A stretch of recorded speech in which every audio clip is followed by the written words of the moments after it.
The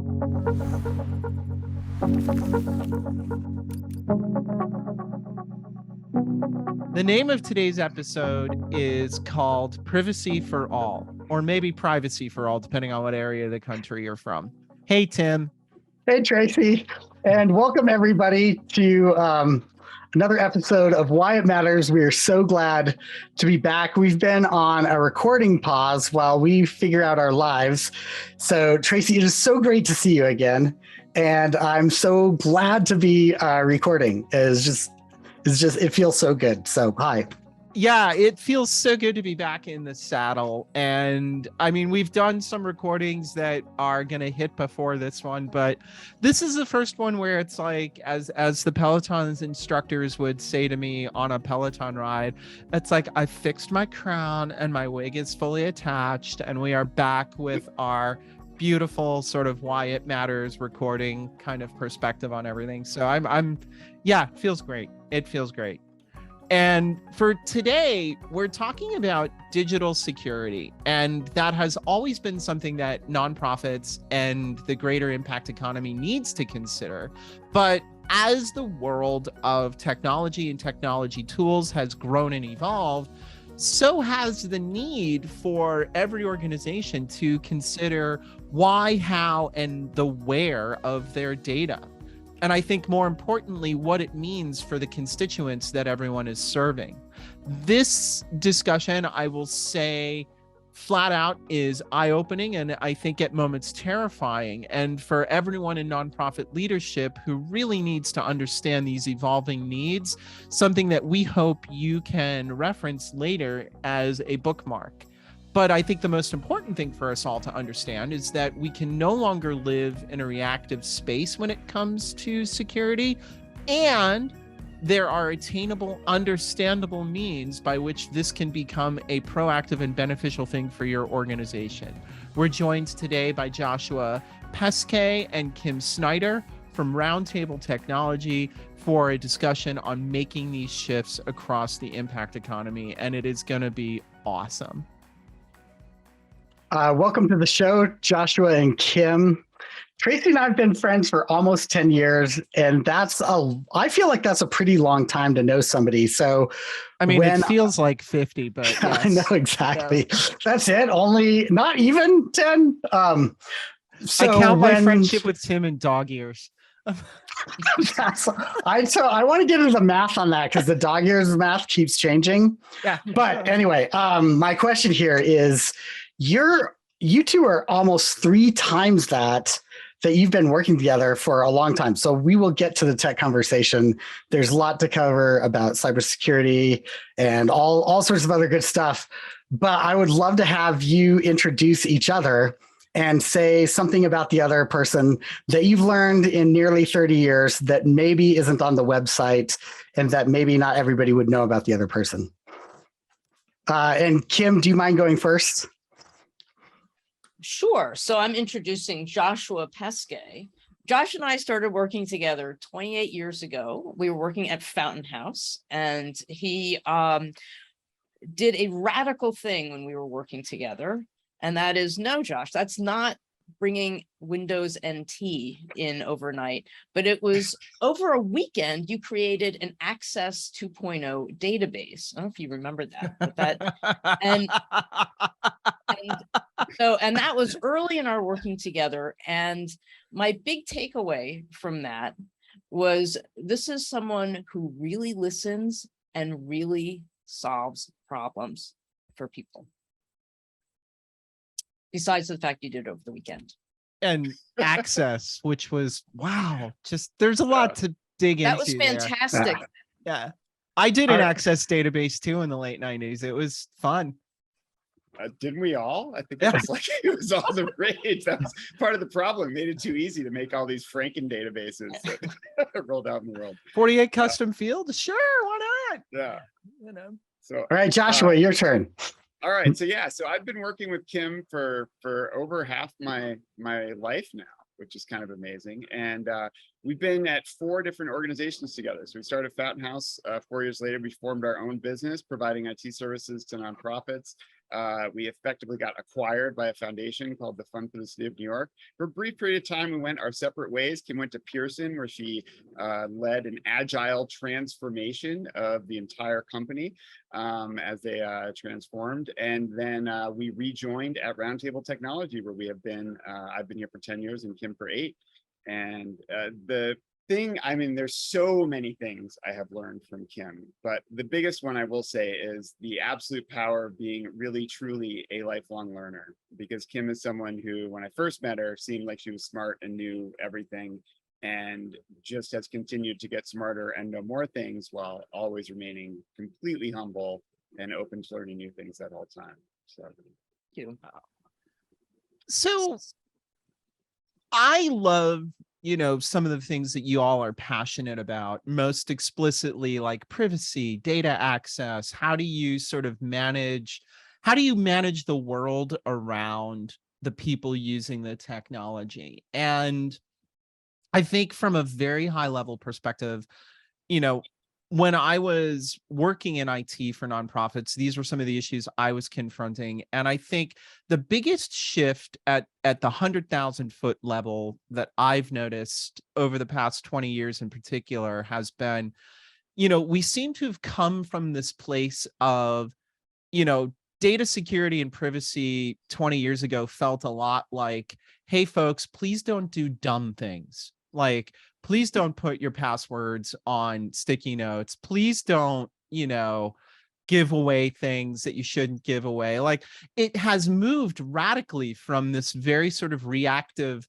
please don't do dumb stuff, to what actually I think we're learning needs to be a super proactive approach to security, as the sophistication of security threats has increased manyfold, and the politicization, or the polarization, excuse me, of our world around us has only increased. So I'm curious if you spot that same trend, and I'm curious if you all believe that the impact economy is equipped to keep up with what I think now needs to be a very proactive approach. Well, and in addition to that, the third factor is the immense amount of data that we're collecting that we hadn't been, right? And so while it was protecting our passwords, a short while ago, that's what privacy meant. I think the GDPR regulation over in Europe, how we think about information.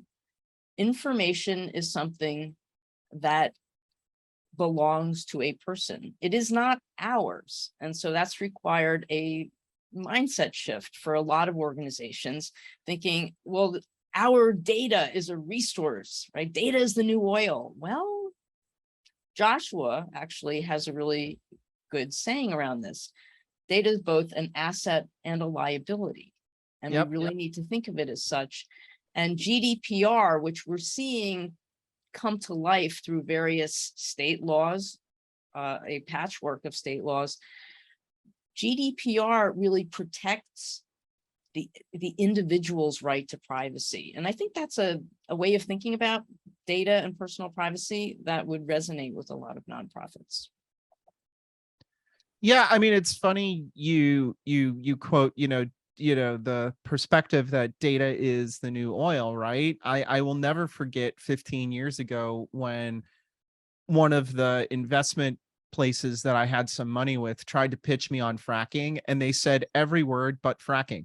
They were like, would you like to invest in a new methodology of oil extraction that involves high pressure water and the ability to float oil on top of that in a manner that is much more environmentally sound than just digging a hole? And I was like, that sounds a lot like fracking.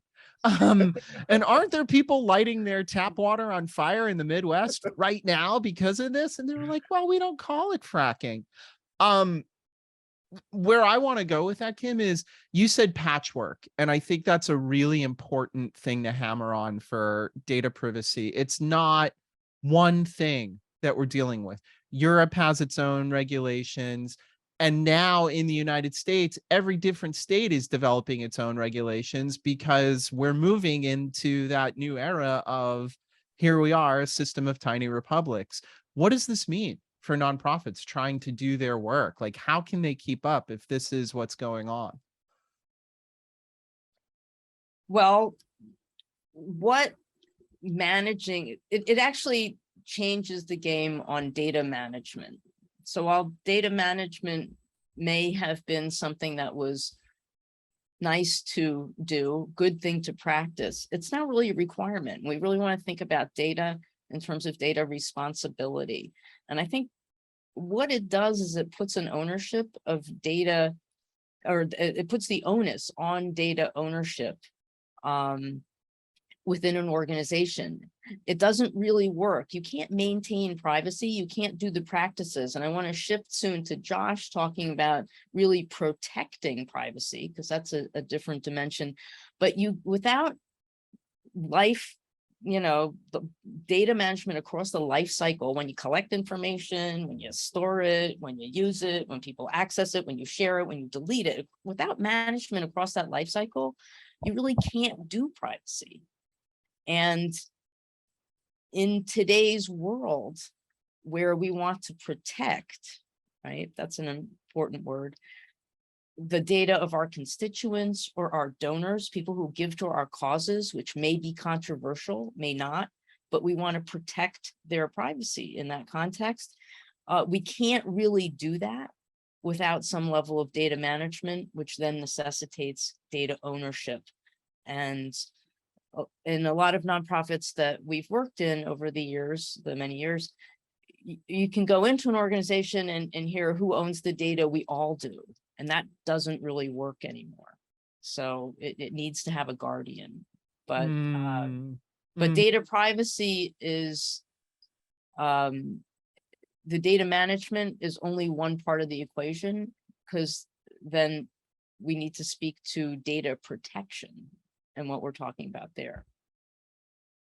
What does data management look like for data as a liability? I've only thought of data as asset. So that's really intriguing to me. What are the risk points on that? And maybe Joshua, the question is to you on that, but what are the risk points on that? And like, how does it go wrong? Like, what are the implications here? So the simplest way to describe it is liability around, privacy laws that carry fines. If you, Tim, and you, Tracy, give me your data and your New York State residence, and that data is breached, and I fail to notify you, and I haven't taken reasonable safeguards, then I'm subject to fines. I believe it's $750 per data record. So, I could be out $1,500 for the two of you. You can imagine if I had 1,000 records, right? What that could look like from a liability standpoint. GDPR, fines of up to 4 million euros, I think it is. Yep. So that's the easiest one, is that, to your point, Tracy, if I think of data as the oil, right? If you lose the oil, right? Or if I lose my gold bricks or my $100 bill, I've lost that asset and I've lost the value of it. But think of if, in addition to that, right, the oil came back and said, you owe me, another $1,000 because you lost me, right? Because I got stolen, right? Or the gold bar that I lost said, you owe me another gold bar because you lost me. So you're out not just the one you lost, but another one as well. That's kind of what it looks like. And then, Tim, all the other things that create liability are around the kind of cybersecurity risk. So you've got ransomware. I've got the data. I need access to the data. And if I lose that, then I might have to pay someone to get it back. You think, okay, I've got backups and all that good stuff. Well, now there's ransomware 2.0, where I'll say, well, not so fast. You've got the backups, but I'm going to sell all of this data of all of your constituents on the dark web unless you pay an extortion fee. And then ransomware 3.0, I'm going to take these 1,000 records that I lifted from your donor database, and I'm going to use that data to specifically target all of these individuals for cybercrime activities, right? Unless you pay me some, additional monetary fee, I'm going to do that anyway. So there's all of that liability that's created. And Tracy, I think you were talking before about how, 10 years ago, 15 years ago, cybersecurity was kind of the nice to have, and a lot of people were like, we'll get to it if we feel like it. We'll not write our passwords and post-it notes, whatever. And you kind of asked the question, is the nonprofit sector ready and able to really take security seriously? And I guess hopefully it doesn't sound glib answer to that is it doesn't matter, because they're going to have to, or they're going to suffer terribly. And what that's going to look like is, and we're seeing this already, is you're not going to be insurable. So right now, if anyone's listening to this and you've got your cyber liability renewal coming up and you don't have multi-factor authentication implemented on all of your key systems, you're not getting insurance. It's not that your insurance policy is going to be bad or more expensive. You will be denied, right? And you're going to have lots of other requirements that are coming up. Your partners, anyone who's sharing data with you, if they're not already, they're going to be sending you questionnaires saying, what are the 20 question questionnaires saying, what are your security practices? And they don't like the answers, they're not going to be sharing data with you anymore. They're not going to be a partner of yours anymore. So these are problems that are happening today at nonprofit organizations that we are working with. This is not speculative.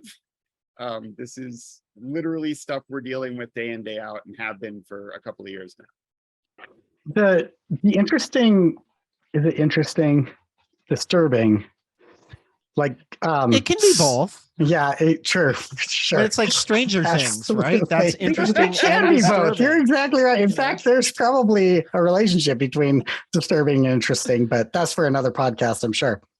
Netflix makes a lot of money on that. I also have no idea where I was going with something that was interesting and disturbing. No, I do. I think what is disturbing about that is looking down, like from the experience I've had with nonprofits, which I've been in nonprofit work since I was 18, so it's a long time for me. There is clear evidence to me in past behavior that nonprofits respond more to risk than opportunity. And so, Kim, what you're talking about here in data management could be done well holistically, or it could be done as a risk assessment and only looking at how to buttress up their data instead of saying we need to manage both the asset of data and also the liability of data. And those are actually pretty much the same functional actions that, but my concern is that instead of doing both, they'll only do the liability and not actually use data, but they'll protect data they're not going to use. And that's not even high quality in the first place. And that just that just is very hard for me to wrap my head around, because I can see that as a reality that could unfold really easily if nonprofits are not thinking about this together. And I think some of that is consultants need to be clear. The actions to preserve data, and this is why I love what you're saying, Kim, the actions to preserve data is data management. And if you do that part well and you know how to do those actions, you can also take the extra steps on protecting it. Do you agree with that? Is that a trend that you see? Is that a concern you have as well? What are your thoughts? It can be hard, Tim, to sell like risk. And this is another Joshism I'm going to borrow, but he's right here, that risk ain't sexy. It's just, because you're paying for something then you don't get exposed to. So, yeah. Yeah. And no one's looking to fund the most secure nonprofit. Right? Yeah. Well, that makes sense. There's a Simpsons thing that I quote in moments like this. And then honestly, it's, of course there is. Of course there is. Simpsons. Of course there is. It's Lisa Simpson saying to Homer, it's like, she's like, they're talking about spurious logic. And she says, it's like me saying this rock keeps tigers away, right? You can't prove what doesn't exist. And Homer's like, oh my God, give me the rock. Yeah. Right. So like, it's really hard to talk about it. And I mean, I'll be honest and say, I haven't looked into cybersecurity since the era of like how to not get a national VPN like hacked. But, are you seeing trends? I guess my follow-up question is are you seeing trends in classes of nonprofits and the needs that they're going to encounter in this. And what I mean by that is, you know, when I moved out of that era of my career and into the cloud computing era of my career, you know, I didn't worry about security as much because the businesses that were selling cloud platforms had to do that worrying for me. Oh, To a greater and lesser extent of success, I will caveat that. But are there sizes of nonprofits that are going to encounter different kinds of problems based on, you know, what the data is they're working with and what their overall, well, you know, panacea of tools looks like? well, data sensitivity and the type of data that you happen to work with, that you collect about people and how you use it, that actually speaks to the whole data ethics, data privacy, security side of the world, which I do think resonates a whole lot more. A lot of the questions that you ask to do a data inventory are some of them similar to the ones that you would ask if you were doing a data ethics review. Why and how did we collect that? And so I think framing it that way, I mean, there's fear around the cybersecurity side because we hear about hacks and bad things happening, and there are horror stories, and they all the time, right? And so people are less, or nonprofits, or maybe 5 years ago, oh, it won't happen to us, or oh, we're too small, we don't, you know, but that possibly is fading. But data privacy, I think at the current place we're in, I don't think it resonates yet. It's like, oh yeah, but that's California's law, and that's California, and it's all commercial businesses. Yep. GDPR applies to more organizations and realize, because it's, you don't have to collect the whole lot. It doesn't have to be really sensitive. It's basically personal information. So people should pay attention to GDPR. It does set up a good foundation. But I think thinking about it and reframing it to data ethics and data security and protecting your organization can resonate.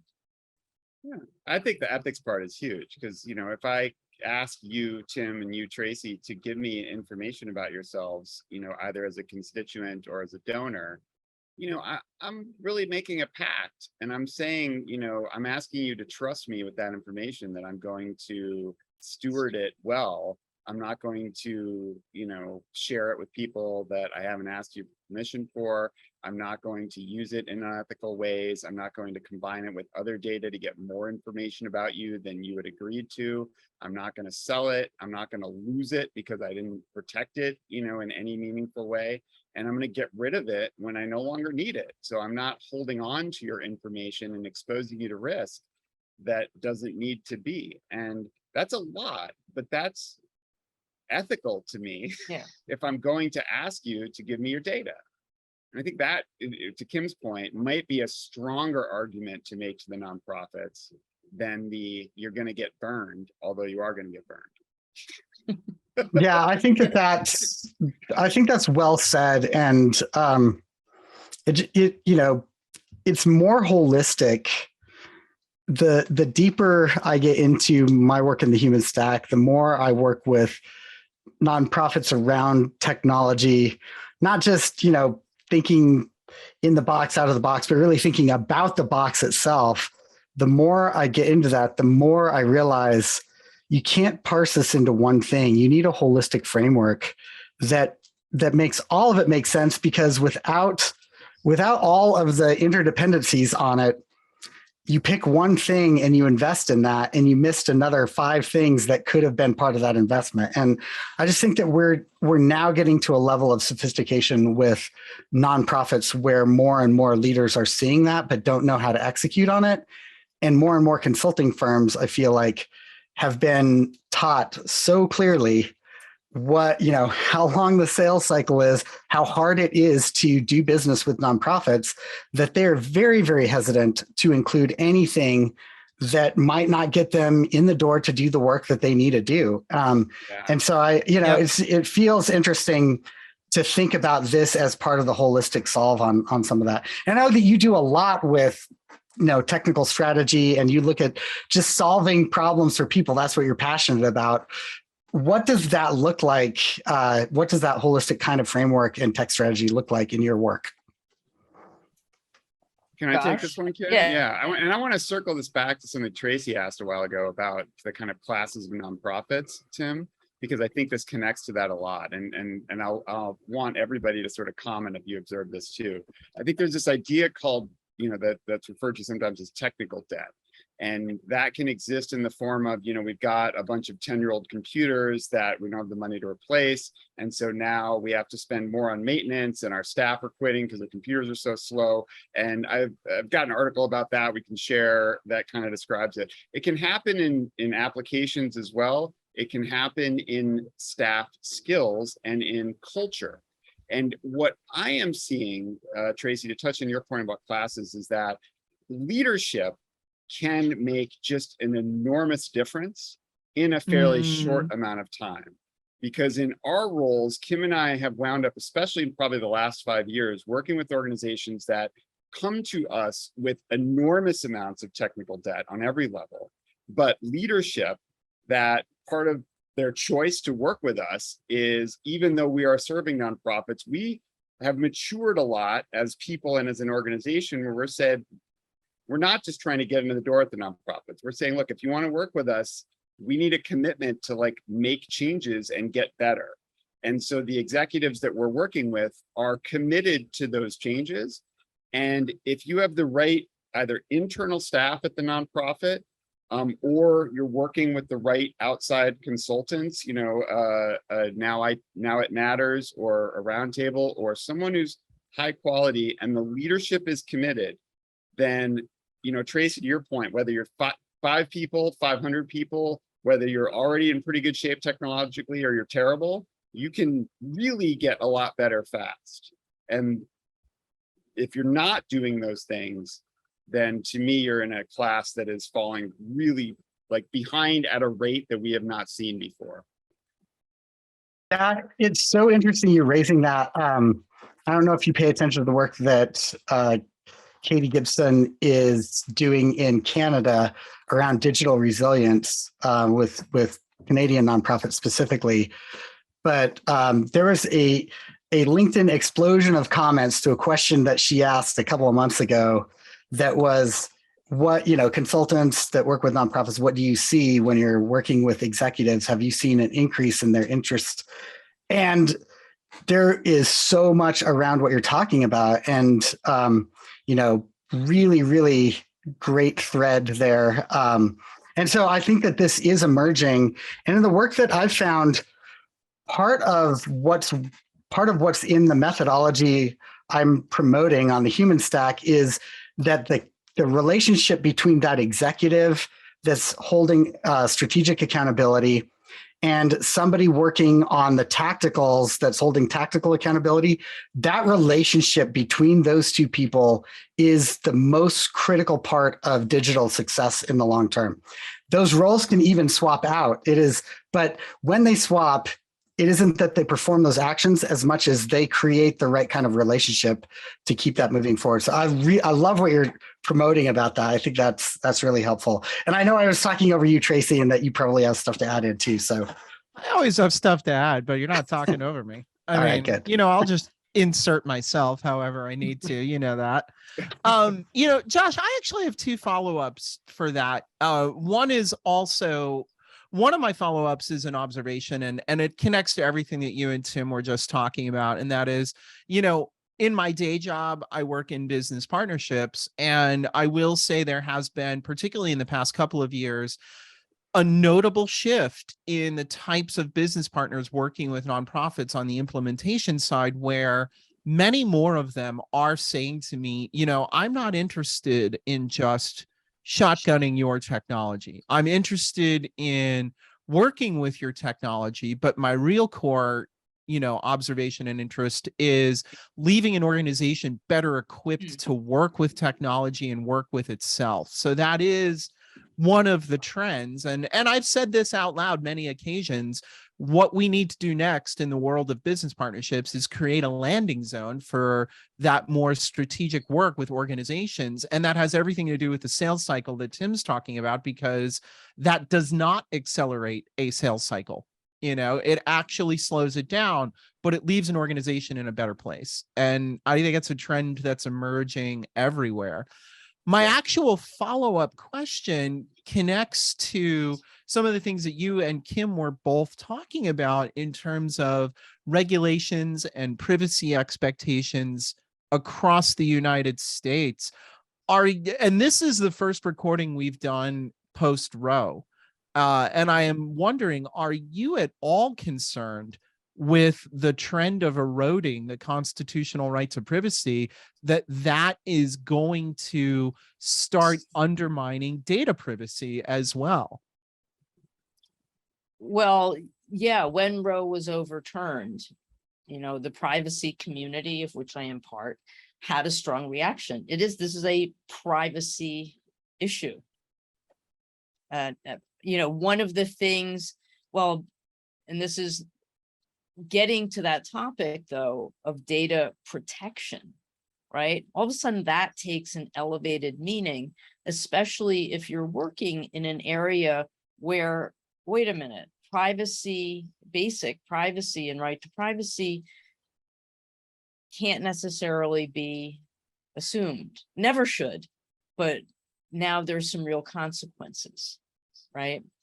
So I'd say, yeah, that is changing substantially, and depending on where people are working and what level of risk they may be unwittingly exposing themselves or other people to in an effort to help them is something that people need to be thinking about a lot more carefully. I think protecting oneself, protecting my communications with another. Right. So if I'm talking to Tim and we're talking about something that may be controversial, that a court may want to hear something about, how do I make sure that those conversations can be protected? Am I aware of the risks I'm in even? So I think, yes, that has changed things pretty substantially. There is one thing that I want to get back to, though, but it may take us off this course. Yes. Can I pick up on Why that don't you first, stay on Liz? that? And then I'll try to be quick though. But I've been working with kind of at-risk organizations and individuals around cybersecurity risks for the last decade. And so I work, with journalists that work internationally on human rights and civil rights. And interestingly, a lot of the climate change activists around the world deal with this problem a lot. And it's interesting now that it's come to America, but so I've been dealing with what I'll refer to as the legal subpoena threat model for quite some time, which is if I'm doing climate change work and I live in India, right, and I'm working with a US NGO or a nonprofit on climate change, well, that's potentially a crime in India. And the Indian government can just legally subpoena Google for the data, and that's happened, right? You can look up a woman named Disha Rossi, I believe, was arrested for just accessing a Google document shared by Greta Thunberg. And so that threat model with, I believe, the Dobbs decision is now officially here in the United States.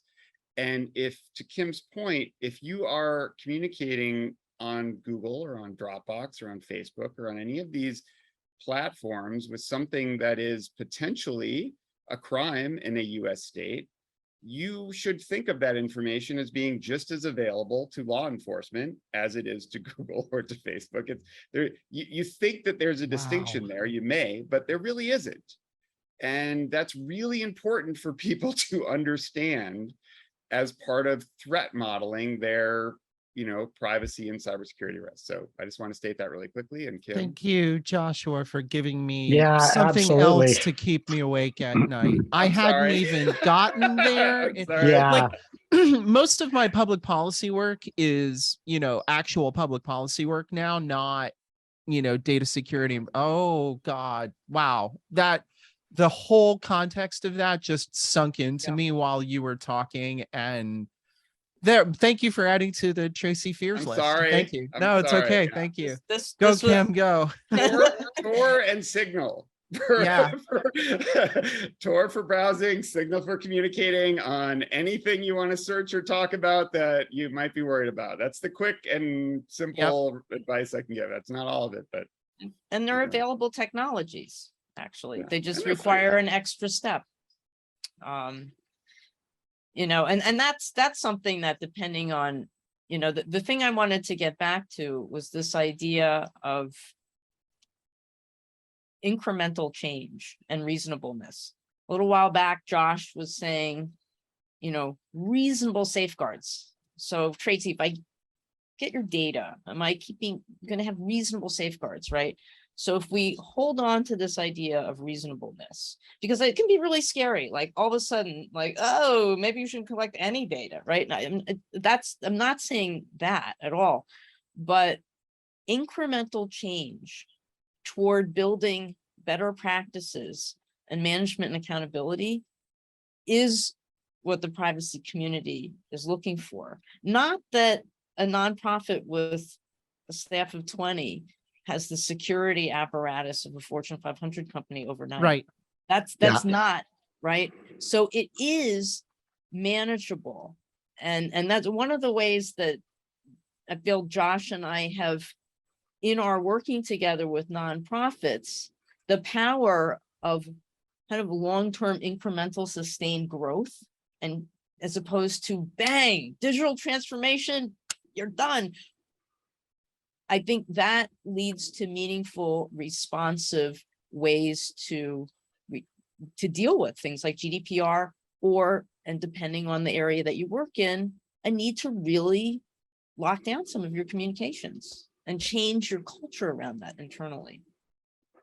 Kim, thanks for that. And thank you also for not just talking about this here, but having created free resources on your site, Yep. you know, that promote this, that give tips around this, that allow people to dig into what you're talking about practically, because I agree, like this conversation has been like a can opener with my brain on like all of these things that I sort of don't even want to know about. And that's kind of the point. There's a motivation to not know and live in, you know, blissful ignorance, and we just don't have time for it anymore. It's just, it is too risky for the work that we do, for the impact that we have in our communities and around the world.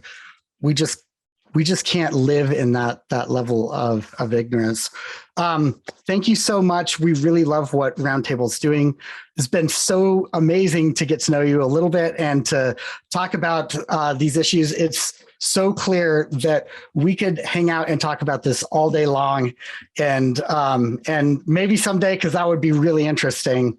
Thank you for that. Any last words or tips from each of you to our listeners before we have to go? Well, I'll say just, you know, if some of the things we've said have kind of caused you, you know, Tracy, to like another thing to stay awake at night, you know, we have a really great free guide on our site called the Tabletop Facilitators Guide.